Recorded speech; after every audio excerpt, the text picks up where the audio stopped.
you're gonna I'm are going to going. record this. I want you to tell me what you just did on with your guys with the anno rods, because I want everybody to hear you say this. Oh, how we check them? Yeah. Yeah. So the best way to check it is just to turn the water off to the unit. Of course, you have to talk with the customer and get their approval, and just show them what you're doing and all that kind of stuff. But we would drain the tank down, 6 to 8 inches off the top, cut the copper drain line for the TMP, unthread the TMP, and that's our access into the tank. And then we have a little endoscope that we would just go into the tank. And then we could show Miss Jones what that anode rod looks like.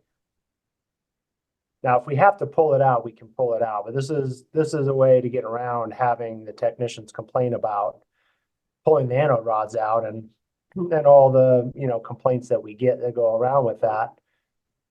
And so when we want to replace it, then it's just as simple as either installing the TMP again or replacing it. 3/4 inch coupling. And then we use the 3-section anode rods that go right in the hot water outlet. So we would just remove the hot water nipple and then feed the 3-section in there that's got the new nipple, and then just button it all back up. Can you show me a picture of that 3-section anno rod? Yep. So we use the Blue Lightning. Okay. And basically, there's your nipple. Now we get the 6-inch nipples because a lot of the newer heaters have a little bit thicker insulation. I don't know what this one does not look like a 6-inch, but we get the 6-inch nipple, Okay. especially like a Bradford White's gonna need that. Yep. And then the 3 sections here just allow us to feed that in because, to your point, yes, the water heaters out here are typically in the garage and they are on a stand. And we don't have enough clearance to the ceiling to actually feed a solid rod through. So this would be the anode rod that we would use 9 out And of 10. those anno rods, it looks like there's some flexibility in the movement of that anno rod. Yep. Does it beat up against the tank or of any way, or? Nope. Nope. You're far enough away. They actually got some decent weight to them, so they hang nice and straight once you get them in. Okay. Yeah, I've never had any noise complaints or issues or anything like that, but it's got the nice cable there in the middle. Yep. But it's still rigid enough. If you extend it out, it's got some rigidness to it. Okay. And this is we usually carry the aluminum on the trucks as a standard, and then you can get they sell the same thing in a magnesium if you need the magnesium. What's the difference between the magnesium and the aluminum? Does one last longer? Is one? Aluminum, for us out here, because the water's so aggressive, aluminum is better with minerals in the water. It's going to hold up better. And you would use magnesium in more of a soft water situation. And that one's going to hold up better. If you put the magnesium in a hard water system, it's going to just eat it alive. So that's why we would use one over the other. So you don't use magnesium, you don't put magnesium back in, you're just putting the aluminums back in. We will use a magnesium if they have a soft water system. If they have a software system. Yeah, and it looks identical to this. Yeah. Okay. You wouldn't really clear that know. up for everybody. Yeah. Yeah, you wouldn't know the difference unless, the packaging basically. Hey, man, that's fantastic. I love it. Yeah, and the other one that we're looking at doing right now that we're looking to add to our 10 years. You can buy it on Amazon, so I know, but they're $160. They got a 20-year warranty on it. And we're giving a 10-year warranty on our heaters anyway, so we're thinking of adding this into the cost.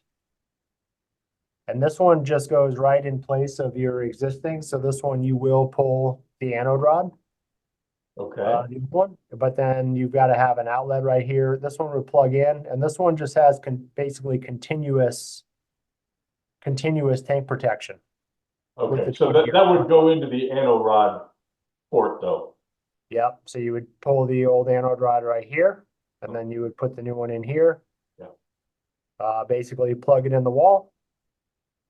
And now you got basically 24-hour protection on that tank with a 20-year warranty on the product, and just gives us a little bit, you know, more protection that if we give it, because we do a 10-year worry-free.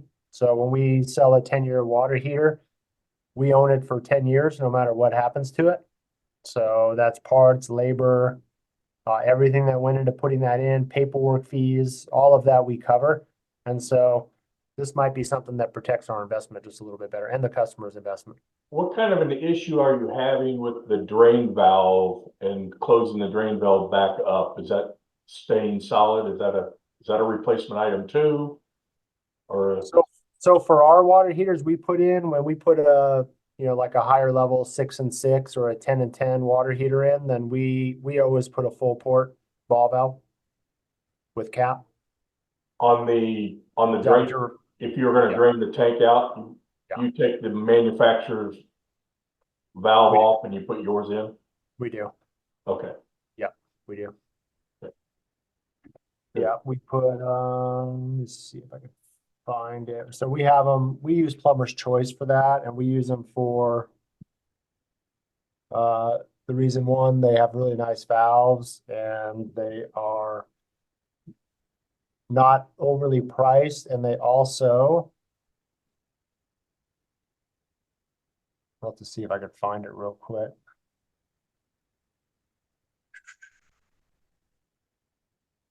But they put our names on them.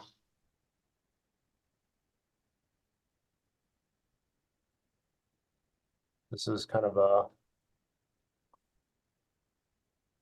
Oh, yeah. we put that in, then we have orange handles and it has our number with the tracking number on it. Okay. So Good, this is the one we would use. good, good. Well, Scott, that's fantastic. I'm going to record, obviously I'm recording this now. I gotta figure out how to not record it. I think it's down there at the bottom still.